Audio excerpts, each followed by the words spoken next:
જય માતાજી, હું છું શીતલબેન। આજે અમે આવ્યા છે સોનવાડા ફકીરા ફરિયામાં ગીતાબેનને મળવા। ગીતાબેનને ઘણી એવી તકલીફો પડી છે, એમને કેન્સરની બીમારી થઈ છે, જેના પર દવા લાવવાના પર પૈસા નથી અને ઘર ચલાવવાના માટે પર એમને તકલીફો પડે છે। એમનો એક છોકરો છે તે પર હજુ નાનો છે કે તેને બી ભણવા માટે જરૂરિયાતો છે, તો આવી જરૂરિયાતો પૂરી કરવાની છે અને ગીતાબેનને બીમારીથી જેઓ પીડાય છે તેને પર આપણે દૂર કરવાની છે।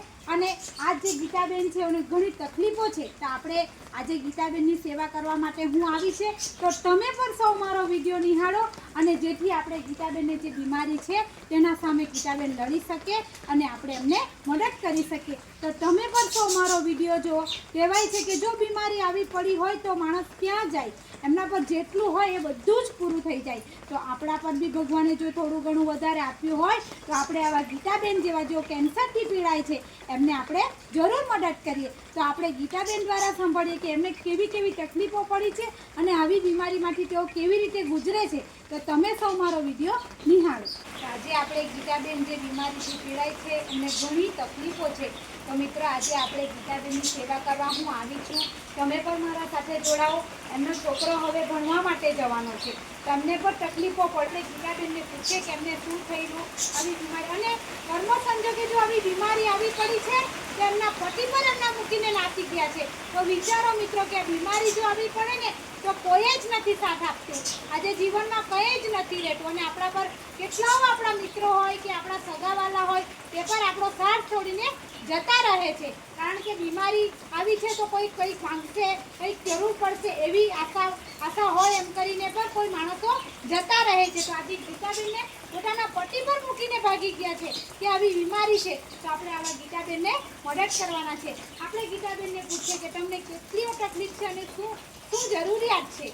જય માતાજી, હું ગીતાબેન સોનવાડા ફકીરા ફરિયામાં રહું છું। મને આ શીતલબેન દ્વારા મને અહીંયા શીતલબેન આવી એમને વાત કરી હતી મારી ભાભીએ, એટલે આવી તો એને મારી મદદ કરવા આવી છે। મને ઘણી તકલીફ છે, હું એટલું જ કહેવા માગું છું કે મને બહુ તકલીફ પડી, જેને તમે મેં અત્યારે સારી થઈ। મારા પતિ પણ મને મૂકીને ચાલી ગયેલા છે, મારા ઘરમાં મારા છોકરા સાથે હું એકલી જ છું।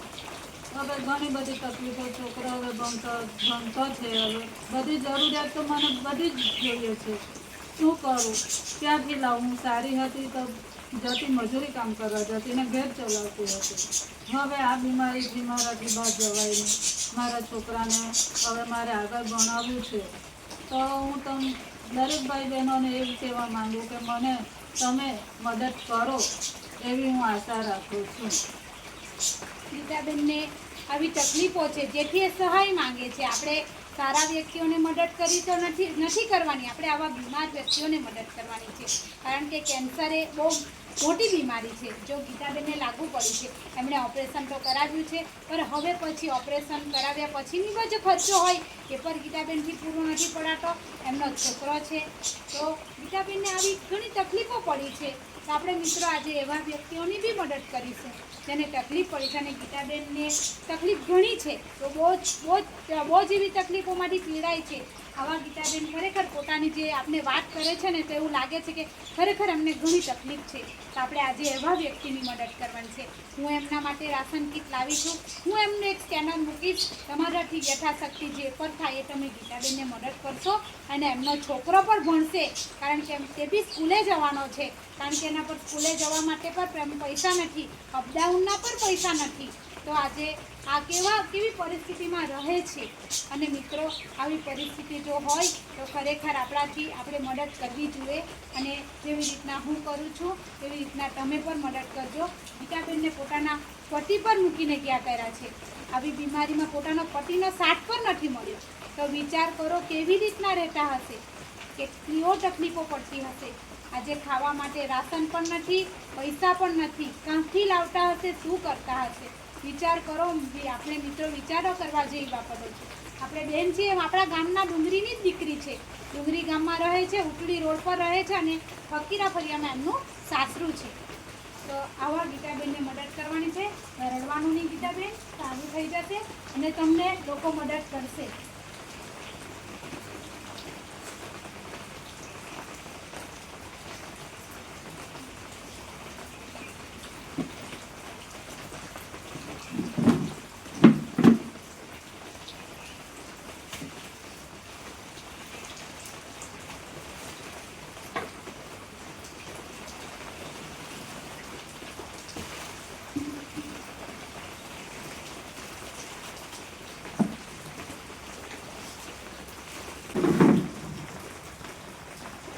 એમને પાછા મળવા આવું, આ રાશન કીટ બી પાછી લાવું. તમે જરાક બી ટેન્શન ન લેતા.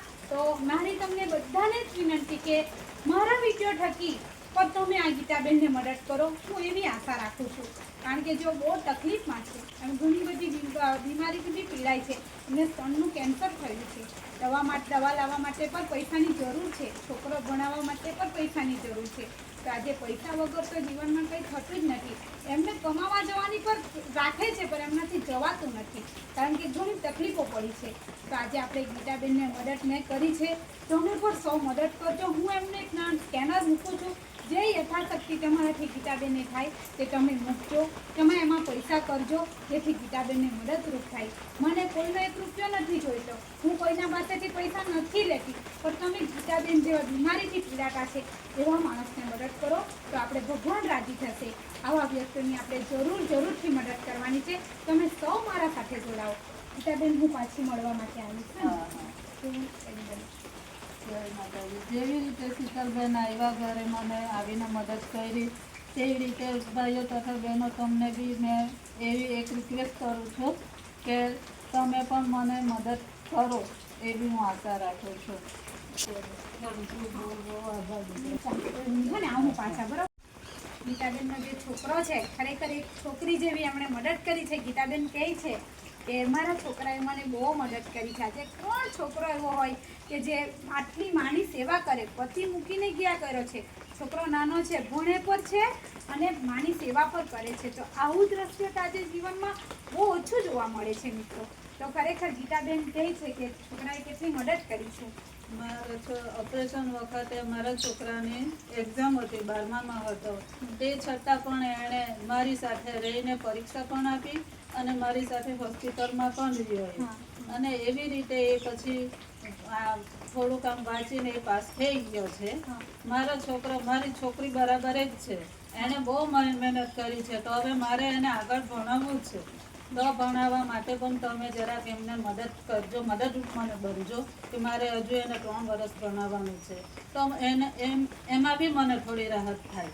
તો મારો એક જ છોકરો છે, તો એનું ભવિષ્ય બને, એના માટે તમે થોડીક મદદ કરશો તો આભાર તમારો. ગીતાબેનનો છોકરો જો ભણી જશે તો ગીતાબેનને મદદ થશે, કારણ કે ભણશે તો જ એમનું થશે ને તો એ ક્યાંથી લાવશે, શું કરશે. એટલે ગીતાબેનના છોકરા ભણવા માટે જવાના છે, એમને તકલીફો છે. તો આપણે એવા આ છોકરો ખરેખર બહુ સારો કહેવાય કે એમની માની સેવા કરે છે. આજે કેટલાઓ એવા કિસ્સા છે કે જેઓ કોઈ કરતું નથી, મા બાપને જોવા પણ નથી જતા. તો આજે પોતાનો છોકરો જો આટલી માની સેવા કરતો હોય તો આપણે મિત્રો 10-20 રૂપિયામાં આપણે ડરી નથી જવાનું. તમે 10 રૂપિયા બી જો સ્કેનરમાં કરશો ને તો આ છોકરાને મદદ થશે અને ભણવામાં આગળ વધશે. કોઈ ભણાવવા માટે પણ તમે એમને જરૂર તો તમે અહીં આવીને પણ તમે એમને મદદ કરી શકો છો. એમનું ઘર છે સોનવાડા ફકીરાફળિયામાં. ગીતાબેન એમનું નામ છે, ગીતાબેન. એમના છોકરા જોડે રહી છે. માટે તમે અહીં આવીને પણ તમે મદદ કરશો તો પણ ચાલશે. મારા વિડીયો જોઈને પણ તમે મદદ કરી શકો છો.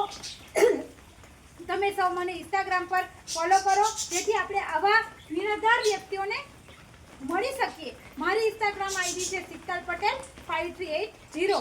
આવા ઇન્સ્ટાગ્રામ પરથી કે લોકો મને જાણકારી મેળવીને જો મને આવા વ્યક્તિઓ સુધી પહોંચાડે તો ખરેખર હું મારી જાતને ધન્યવાદ માનું છું કે આવા વ્યક્તિઓ સુધી હું પૂછું છું.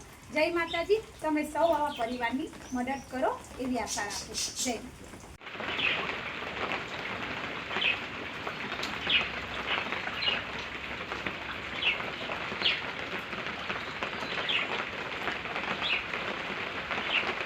મેં પણ એમને સ્કેનરમાં પૈસા કર્યા છે, એમને જરૂરિયાતના પર પૈસા આપ્યા છે. તો તમે પણ સૌ આવી રીતને સ્કેનરમાં 10 રૂપિયા પર કરશો ને તો પણ આજે મા અને દીકરા છે એમની મદદ થશે.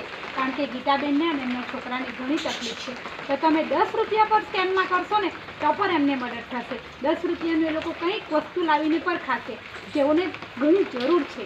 એટલે મિત્રો, હું તમને દિલથી કહું છું કે તમે એમને મદદ કરજો. જય માતાજી.